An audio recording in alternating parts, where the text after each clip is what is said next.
Hey everybody, I have a video here for you today, and I'm hoping to get this done on Friday. Don't have much time before priorities take over, but this is something I wanted to talk about because it's fresh in my mind, and I've had questions, questions directly related to this site. And I've also had a few questions on starting your own YouTube channel and getting into the ancient mysteries, and I think that's very cool. People are willing to start making videos because I know from my own experience how difficult it is. When I first thought about it, I just said, how the hell do I go about that? And over time, you just kind of get better and better. Each video you make, you just get a little better. And I have had people ask me, how do I go about solving ancient mysteries? It's not about solving ancient mysteries. So a lot of the times, it's just simply asking the right questions, provoking thought, and getting people's minds going and just stating your own viewpoint, because sometimes it's a little different than other people's. And just start making videos, put them out there. Don't get too hung up on results. Just think about your next video and what you're going to talk about and presenting good information. Now, I've had some questions on what do I think is the strangest ruin in the United States and the most out-of-place ruin. And I was kind of batting that around in my head, and I thought that was an excellent question. And then I watched Matt's video on Stonehenge the other day, and I was just thinking, that's it. I was just looking at a site that reminds me of Stonehenge, right smack dab in the middle of the United States, and that's where we're going today. We are going down to Mounds Park, Indiana. Here we are flying into Mounds State Park in Anderson, Indiana. And this has the strangest ruin, I think. The most out-of-place ruin, or maybe the one that we really don't have the history right on. But this just has always seemed weird to me.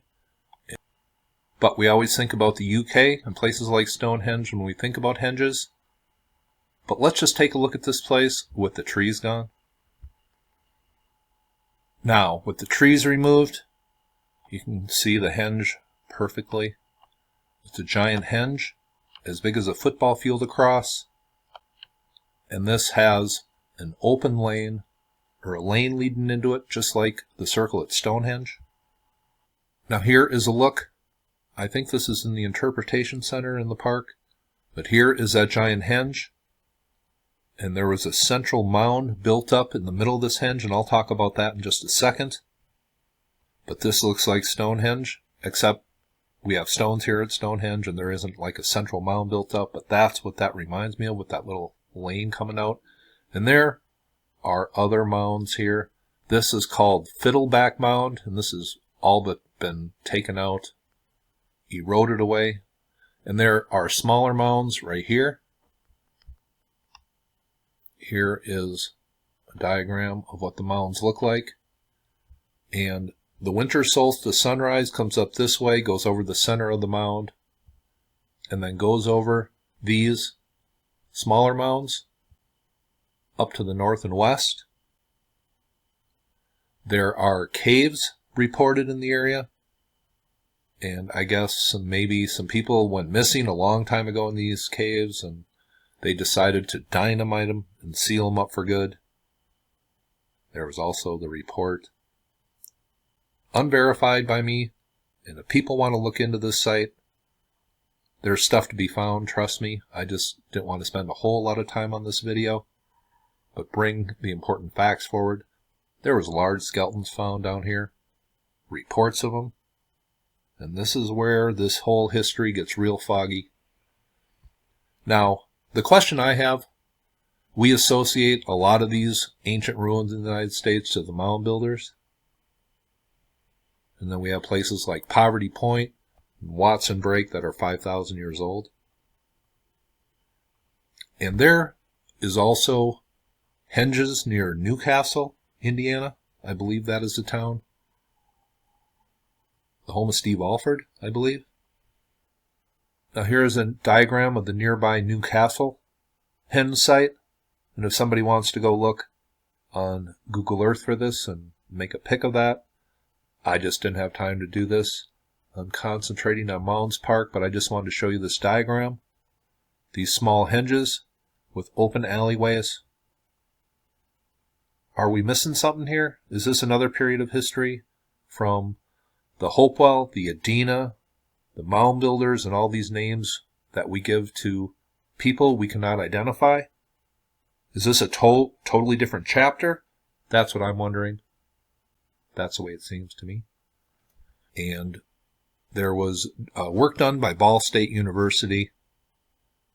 And in one of those sites, the oldest carbon dating they found came to 2850 BC, around in that area. If that's the oldest carbon date found at a place that is similar to this right nearby, don't we have to think maybe there's a whole lost history here that we are not getting? This doesn't look like anything coming from the mound builders. This looks like something out of the middle of the UK. That's just the way it looks to me. Now, they did archaeoastronomy work in that Ball State article, and I'll try to leave that link below, but it's about a 50-page paper, and I zipped through the whole thing last night. Well, let's go back over to Google Earth here, and why don't we go have a look around down here, see what it looks like. Now here we are down on the ground. We are kind of on the southwest side of the henge, and it wraps around down here. And I think a long time ago they had an amusement park in here, and there was a roller coaster going through the woods, and there was an old train track going around this henge I saw in old pics, but this will give you an idea of the size of the embankment and what it looks like down here. But right down here, this is where it goes towards those other mounds. That fiddleback mound, they call it, just because it's in the shape kind of like a violin. But you can see there was like an avenue or earthworks built in back here, kind of a lane that goes back towards those other smaller mounds. Now, here we are in the middle of the henge on what they call the Great Mound in the middle. And let me just tell you a little bit about this henge here, the purpose of it. It is kind of eroded over time, and it's not nearly as tall as it was, but there was studies done here, I said, by Ball State University, I believe it was. But what they determined is when you are standing in the middle of the Great Mound here, in the middle of the henge, the top of the embankment that surrounded the henge would create an artificial horizon, and they were tracking the stars and the moon and the sun. Now, when they did archaeoastronomy work here, they realized that there were some small dips in the outer embankment that seemed to line up with other smaller henges in the area, and there was astronomical alignments noticed, and there was alignments made to the Pleiades, to Sirius, to Rigel, Aldebaran and Orion. Both of those are in Orion. Also, Epsilon Orionis. What is that? I believe that is the middle star, the middle belt star. So clearly, they were tracking, it looks like almost every star in Orion, the major stars in that constellation.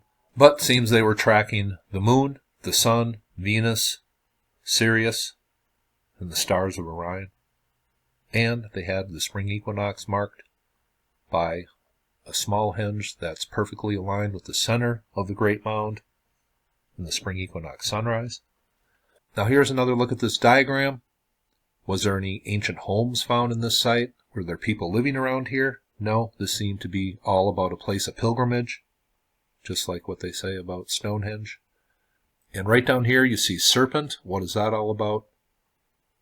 Well, now here is an old postcard from Mounds Park, and that serpent, I guess there was a rock serpent effigy going across the river at one time, symbolic of something certainly. And here is the opening into the henge, into what would have been a mound in the middle that was raised up here. But you can see how modern things such as paths and fences have taken out part of the henge here. But at one time, there was a lane going in here, and people still today, when they go in the middle of this place and stand here, They say they get a real special feeling that this was a real sacred space at one time. Artifacts found here. Yeah, there have been artifacts. And it seems that people have been coming here for a long, long time. There are remnants of people living here as long as 8,000 years ago. Just tools and bone fragments. And then there are artifacts from the Adena and Hopewell culture here.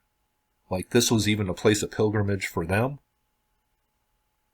Now, the construction of this, estimates have this around 17,000 cubic yards of earth that were moved here. And that's each cubic yard of earth, I believe, weighs around 1,000 pounds. Maybe a little over, depending on how moist it is. But that is about 20 million pounds of earth. And they have done calculations. They figure a group of about 120 workers working all day, it would take them about 4 months to build this. So it wasn't no minor task. It wasn't the most Herculean effort of all time, but still a lot of time and effort to build this sacred space.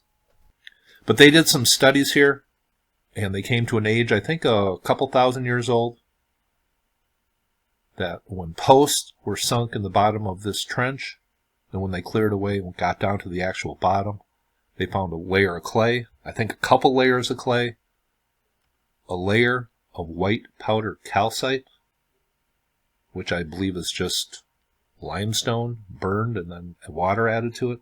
I think that's what calcite is. But a layer of clay, layer of calcite, so this is white. The bottom of this trench had a layer of white calcite, and it was 4 feet deeper. Sedimentation was just taken over. Posts were pounded in here, and I think the carbon dating on those posts came to 2,000 years old. So is that how we should date the henge?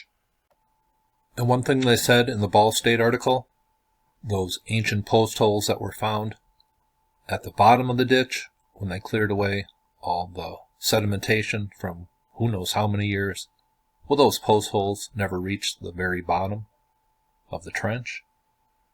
Were they even put in here when the henge was built? Questions I ask. One thing they said is there's people have been always coming here, and there is no natural reason for this to be considered a sacred space. And it had to be considered a sacred space because people seem to be always coming here. To me, this just seems like a totally out of place ruin.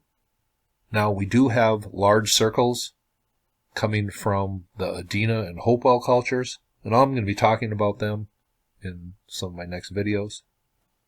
But this henge just appears very weird. But when I think of the ruin at Mounds Park, Indiana, I think of Stonehenge before I think of the ruins from the so-called mound builders or the Adena or Hopewell people. And over here, this is what that looks like in Mounds Park. And this is a video I did a few years ago. And there are smaller henges nearby. The large Great Mound, or the Great Henge at Stonehenge, just like at Mounds Park, Indiana. But you got a good look at Mounds Park there, the ruin in it. I just think we have a period of history that we might totally be missing the boat on. Kind of like how the Egyptologists kind of assigned everything to the dynastic Egyptians. Well, do we just assign everything to the mound builders and the Hopewell and Adena cultures and these things that we have put names on just because we don't know who these people are? Is this a lost civilization in the U.S.? One of those mounds, when they dug into it, what did they find? They found a stone structure in that mound. I have a lot of questions here. That's a giant henge from the middle of the United States, Anderson, Indiana. Hope you thought that was cool, and you all have a very nice day.